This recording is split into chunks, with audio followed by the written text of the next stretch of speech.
All right, so we're going to be getting started on another LD lesson today. I thought we were going to be done after those last three big ones, but there's one other thing that comes to mind at the moment that we could talk about that kids definitely like clarification on. That's how to specifically write blocks and get a nice big block file ready. And this is going to be definitely a continuation of our verbatim lecture. I'm not going to go through and explain a whole bunch of the features of verbatim and how to generally write arguments. So if you haven't seen the case writing and verbatim video and you don't know how to do those things yet, you definitely need to go research that before we can get started on this. But once you have that done, we can just generally get into this block writing and figure out what we need in order to ensure that you can have a really nice block file going into tournaments. If you don't know, blocks are essentially just pre-written responses to a bunch of arguments that you're going to see ran under a topic. So whenever you're organizing a block file, we're just going to get right into it, and we're going to show how you can pull your arguments and start writing them out. So the first thing you're going to want to do is generally just start some organization among it, especially if you are like the captain and you're organizing the block file for other people to add to it. You want to make sure that people are doing it in like a somewhat uniform way. That way, it's easy to actually find the blocks when you get into round. So this is the method that I personally use for my LD novice, and is generally what is agreed upon to my understanding. So you're going to start by hitting the F5 key to make a hat, and you're just going to write affirmative blocks. Wow, I can't type today. And you're going to start again under it with negative blocks. Actually, I also like to add a little note because sometimes kids are going to get confused. This is just generally to help you understand which like group of arguments that we're going to be using in this section. But sometimes kids will be confused about whether or not affirmative blocks means that they are blocks to affirmative arguments or blocks to use when you are on the affirmative side. So just a little note, you are on affirmative. And technically, you could like flip it the other way if you really wanted to, and you could have affirmative blocks mean responses to affirmative arguments. This is just generally what our team does, but it really doesn't matter as long as you specify and kids know which ones to go to. But under that, then you're just going to get started on actually writing out arguments. So every time you choose an argument, you're going to hit the F6 key, which is surprisingly called a block. So I'm sure you could have figured out that that's what we're going to use it for. And you're going to write A2 and then whatever the argument is. So, maybe it's like the economy or A2 the environment. A2 just stands for answer to. And you're going to, wow, I spelled environment wrong. That's embarrassing. There's going to do that for all the arguments that you can think of that you might want to write blocks for. Generally, what I do is I just go through the briefs that we have, and I find all the different arguments that are put in those briefs, because generally that's obviously a safe bet of what students and schools are going to be doing, due to the fact that most schools, at least in my area, buy these block files, briefs. Generally, the big ones, especially such as like GDS and VBI, are going to be the ones that you're going to want to prepare for, because those are what people are most likely to buy, and therefore the arguments they're most likely to have access to. So, we'll write a couple more here. The economy is one that can be used again, and then like A2 education. Obviously, these are just generally like arguments that you're going to see people run, and you just need to figure out for yourself what they're actually going to be doing under any specific topic. It's not like you necessarily have to hit all these different arguments. You just have to decide what arguments you think are important enough to actually write out responses to. Because that's the other thing. Although I generally prepare most of the block file or the briefs and respond to all of those arguments, some of them are just unnecessary. There are definitely some arguments under previous block files that were never brought up because they're really bizarre arguments, generally, say for the national circuit, or just ones that people don't want to generally use. But you just want to cover whatever you might think is necessary. But once you have your basic organization set up, we're going to go under the whatever block we're going to start writing. And I'm just going to, as we did with case writing, pull it from my actual block file. But you're going to highlight this real quick. copy it. First, you're going to go through and hit F7 as usual, because we are going to be writing our own words and putting in our tagline. So we definitely need to use the tag key. And we're going to number our responses here, because we're going to have multiple responses to arguments, or at least you should if you want to have a really good block file. So you want to start by giving it a little number. And then you'll, do what you normally do. You'll write out your tagline, you'll put in your card, and you'll go through and cut it, and you will then put your little analysis at the end. And this is exactly like what we're doing with the case writing. We can go through, we put our tagline, we put what the author says. If you're like me, you like to put this little stylistic choice instead of just saying Geneva 2019. But you gotta make sure you have the tagline, you go through and you have your evidence to support it, and then you have your little analysis at the end to generally explain the card. And you don't necessarily need that on blocks if it's super self-explanatory, but for me, I always think it's a good practice to get into, so I would definitely recommend doing that.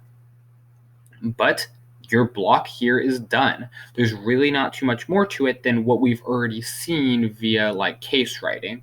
But there are some small changes that we can make, especially in LD, in the actual way in which we respond to arguments.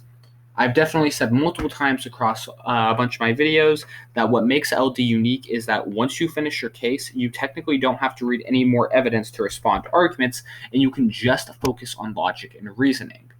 Now, of course, naturally, when most people think of this, they're just going to think of those arguments you think of off the top of your head.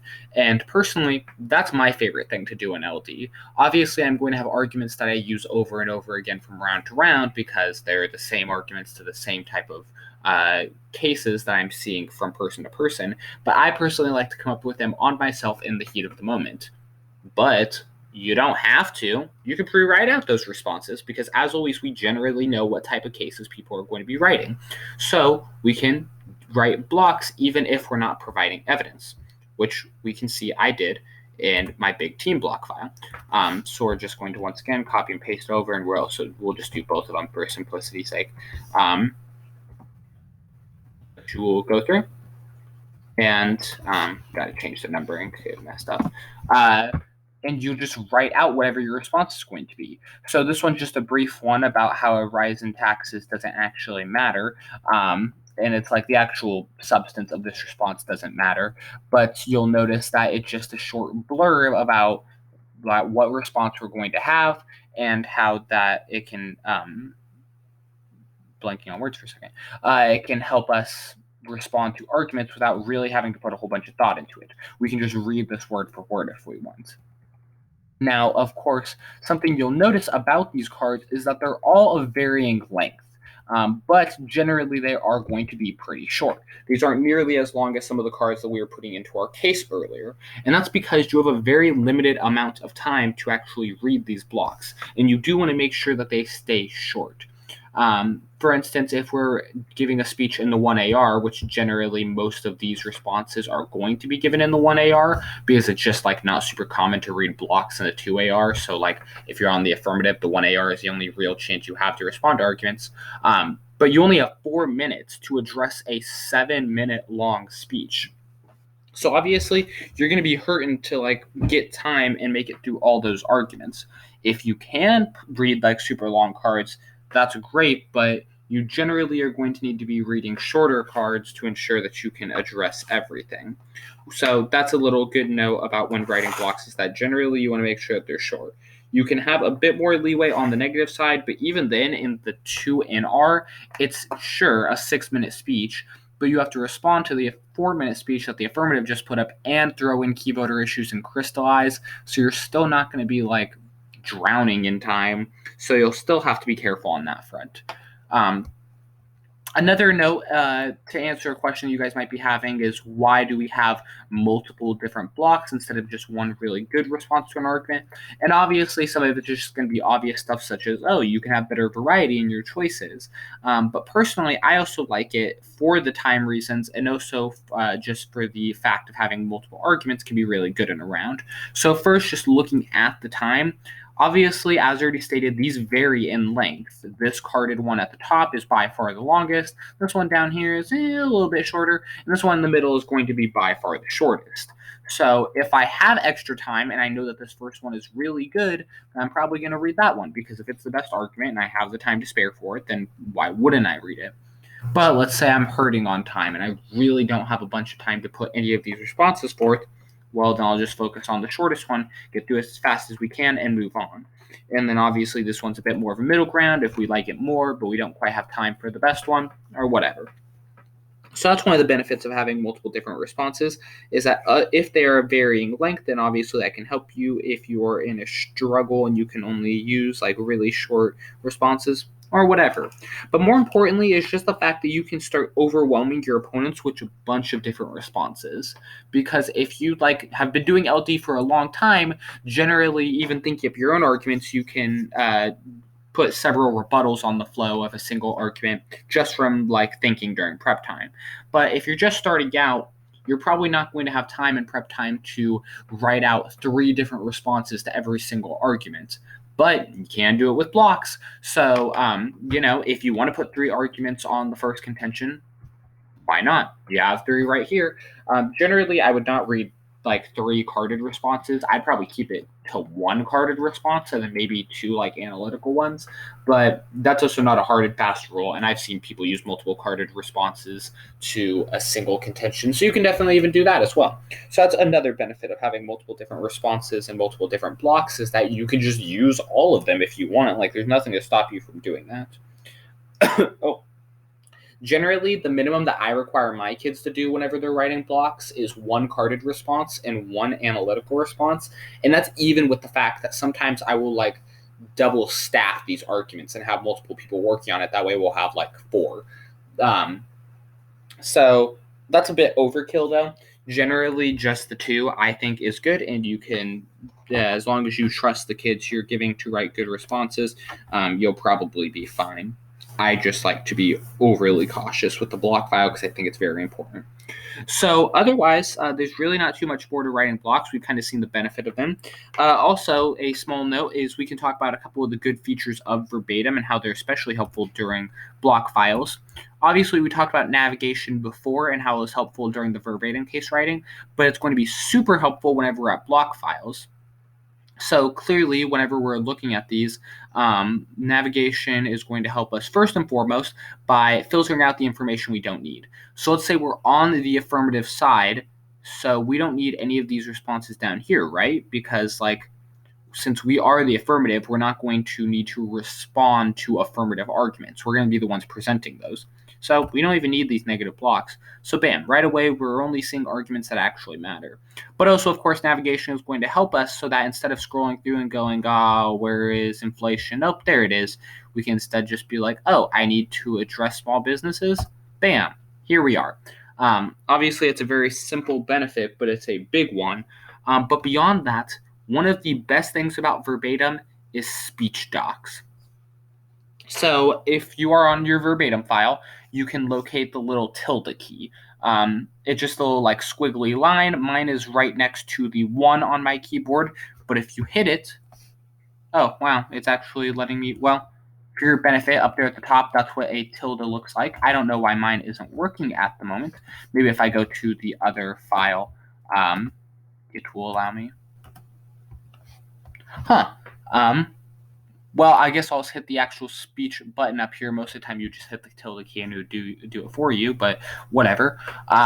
So it's going to bring up this little pop-up box that'll say new speech, and you have to first name your speech. So we'll just say this is our 1AR versus, Bennett. Okay. It'll create this other doc. You got to drop it somewhere. Let me just quickly drop it and stop it. My Dropbox file.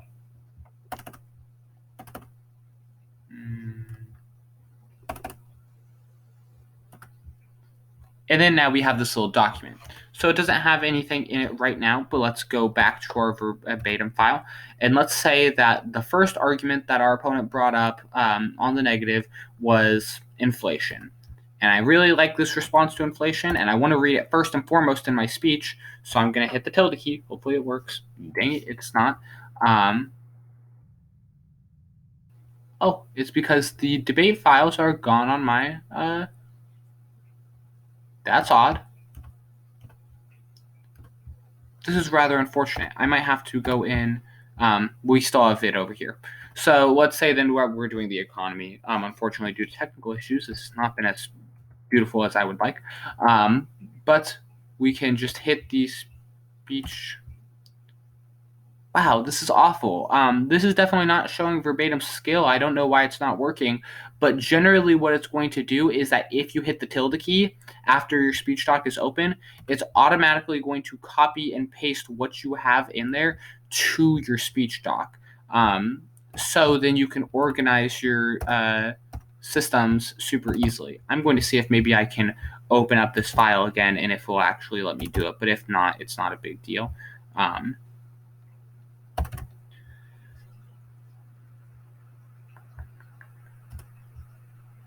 on, what are you doing? Like I said, this is really sad because most of the time, verbatim is way more helpful than this. Okay, so let's see if it'll work this time. That's tragic. So yeah, unfortunately, this is not showing verbatim's true power, but it'll just copy and paste it, and then you can do it for whatever ones you want, which will help you keep order in your speech. Because even with having like the navigation on verbatim, having to hit first the economy and then back down to unemployment benefits and then back up to inflation and going all over the place still isn't beneficial to us whenever we're in rounds. You know, we want to keep it organized and just be able to focus on what we're saying instead of focusing on like actually pulling up the arguments. I always hate whenever someone doesn't prepare and halfway through their speech they're like, "Oh, give me a second," and they're trying to like pull up the argument. It looks so trashy. And verbatim, luckily, can help you ensure that that doesn't happen as long as it's not broken for some reason. So I would definitely wish I could have shown you guys that more in depth, but that's the basic idea behind just writing blocks and generally using them in verbatim to your advantage. So once again, sorry that didn't quite work out. I'm definitely going to have to figure out why verbatim isn't working on my end. I suppose it's good that I found this issue before I was actually in round because that would be unfortunate. But as always, I hope this video was educational and I wish you guys good luck in all your rounds.